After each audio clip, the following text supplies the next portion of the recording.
ईद उल फितर एक अहम मजहबी त्योहार है जिसे पूरी दुनिया में बसने वाले मुसलमान रमजान उल मुबारक का महीना खत्म होने के बाद मनाते हैं।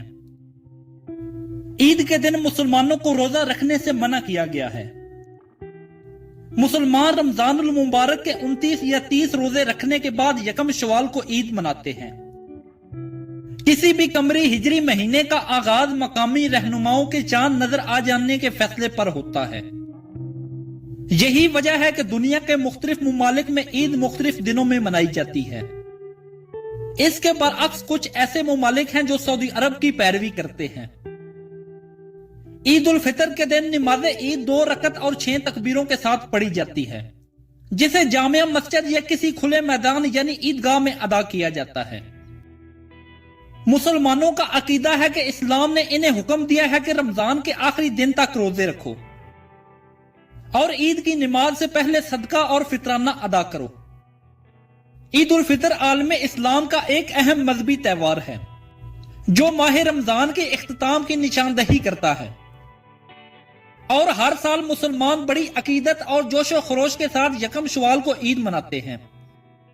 ईद अरबी जबान का लफ्ज है जिसके मानी खुशी या जश्न है, जबकि फितर के मानी रोजा खोलने के हैं यानी कि खत्म करना।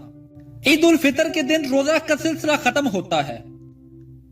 इस रोज अल्लाह ताला अपने बंदों को रोजा और इबादत और रमजान का सवाब अता फरमाते हैं, लिहाजा इस त्योहार को ईद उल फितर करार दिया गया है।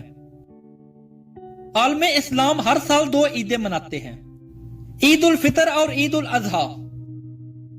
ईद उल फितर का यह त्योहार जो पूरे एक दिन पर मुहित है, इसे छोटी ईद के नाम से भी जाना जाता है, जबकि इसकी यह निस्बत ईद उल अजहा की वजह से है क्योंकि ईद उल अजहा 3 रोज पर मुश्तमिल है और इसे बड़ी ईद भी कहा जाता है। कुरान मजीद में अल्लाह ताला के फरमान के मुताबिक हर मुसलमान पर माह रमजान के तमाम रोजे रखना फर्ज है। नमाज ईद के लिए जाने से कबल गुस्ल करना वाजिब है। ईद उल फितर की नमाज से कबल कुछ मीठा खाकर जाना आप सल्लल्लाहु अलैहि वसल्लम की सुन्नत है। ईद के रोज तकबीरें कहना भी सुन्नत रसूल सल्लल्लाहु अलैहि वसल्लम है। ईद के लिए खूबसूरत और अच्छा लिबास पहनना सुन्नत है। नमाज ईद के लिए आने और जाने में रास्ता तब्दील करना आप सल्लल्लाहु अलैहि वसल्लम की सुन्नत है। हिजरत मदीना से पहले यसरब के लोग 2 त्योहार मनाते थे, जिनमें वो एक दिन खुशी मनाते जबकि दूसरे दिन सैरो तफरीह किया करते थे। इसका तज़किरा हदीस से भी मिलता है। इनसे रसूलुल्लाह सल्लल्लाहु अलैहि वसल्लम ने दरियाफ्त किया और फरमाया, ये जो 2 दिन तुम मनाते हो इनकी हकीकत और हैसियत क्या है, यानी इन त्योहारों की असलियत और तारीखी पस मंजर क्या है। उन्होंने अर्ज किया कि हम अहले जिहालत में यानी इस्लाम से पहले ये त्योहार इसी तरह मनाया करते थे। यह सुनकर आप सल्लल्लाहु अलैहि वसल्लम ने इरशाद फरमाया कि अल्लाह ताला ने तुम्हारे इन 2 त्योहारों के बदले तुम्हारे लिए इनसे बेहतर 2 दिन मुकर्रर किए हैं, ईद उल फितर और ईद उल अजहा। गालिबन वो त्योहार जो अहले मदीना इस्लाम से पहले अहले जिहालत में ईद के तौर पर मनाया करते थे, वो नौरोज और महर जान के अयाम थे, मगर आप सल्लल्लाहु अलैहि वसल्लम ने यह त्योहार मनाने से मना फरमाया और फरमाया कि अल्लाह ताला ने इनके बदले अपने खुसूसी इनामो इकराम के तौर पर ईद उल फितर और ईद उल अजहा के मुबारक अयाम मुसलमानों को अता फरमा दिए हैं। आप सल्लल्लाहु अलैहि वसल्लम के इरशाद के मुताबिक जब मुसलमानों की ईद यानी ईद उल फितर का दिन आता है तो अल्लाह ताला फरिश्तों के सामने अपने बंदों पर फख्र फरमाता है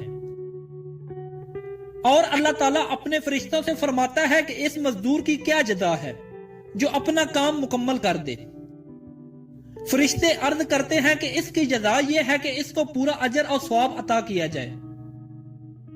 अल्लाह ताला फरमाते हैं कि ऐ फरिश्तों, मेरे बंदों और बंदियों ने अपना फर्ज अदा किया, मुझे मेरी इज्जत और जलाल और मेरे करम और मेरी बुलंद मर्तबे की कसम, मैं इनकी दुआएं जरूर कबूल करूंगा। आज पूरी दुनिया में मुसलमान बड़ी धूमधाम से ईद उल फितर का त्योहार मनाते हैं। जबकि अक़वाम आलम उम्मत मुसलमा के इस त्यौहार को बड़ी कदर की निगाह से देखते हैं। दोस्तों, आज की हमारी वीडियो बस यही तक थी। अगर आपको हमारी वीडियो पसंद आई है तो इस वीडियो को लाइक करें, शेयर करें और कमेंट में अपनी राय का इजहार जरूर करें और हमारा चैनल उस्मान अली टीवी जरूर सब्सक्राइब कर दें। Thank you. Allah Hafiz.